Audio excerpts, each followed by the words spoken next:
Hello, read aloud, one of my favorite times of the day. Chapter 37. They are on God's thumb.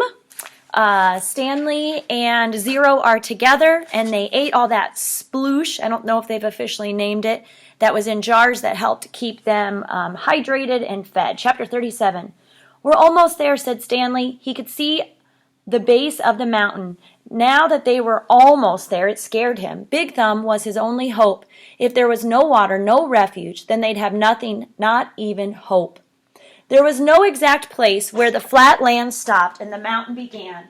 The ground got steeper and steeper, and then there was no doubt that they were heading up the mountain. Stanley could no longer see Big Thumb. The slope of the mountain was in the way. It became too steep to go straight up. Instead, they zigzagged back and forth, increasing their altitude by small increments every time they changed directions. Patches of weeds dotted the mountainside. They walked from one path to another, using the weeds as footholds.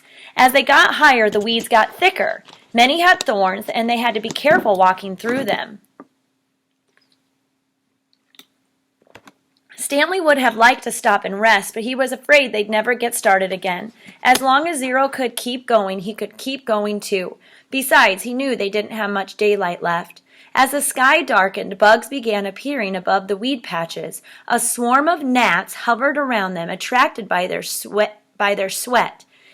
Neither Stanley nor Zero had the strength to try to swat at them. "How are you doing?" Stanley asked. Zero pointed, thumbs up. Then he said, "If a gnat lands on me, it will knock me over," because he was so tired and so weak. Stanley gave him some more words. B-U-G-S, he spelled.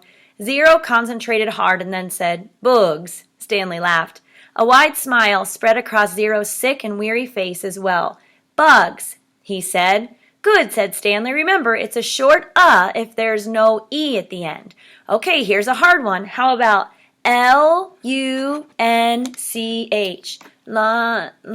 Suddenly, Zero made a horrible, wrenching noise as he doubled over and grabbed his stomach. His frail body shook violently, and he threw up, emptying his stomach of the sploosh.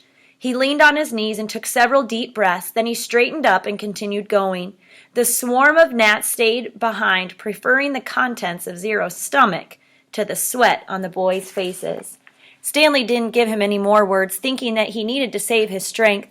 But about 10 or 15 minutes later, Zero said, "Lunch." As they climbed higher, the patches of weeds grew thicker, and they had to be careful not to get their feet tangled in thorny vines. Stanley suddenly realized something. There hadn't been any weeds at the lake. "Weeds and bugs," he said. "There's got to be water around here somewhere. We're getting close." A wide, clown-like smile spread across Zero's face. He flashed the thumbs-up sign and then fell. He didn't get up. Stanley bent over him. "Come on, Zero," he urged. "We're getting close. Come on, Hector.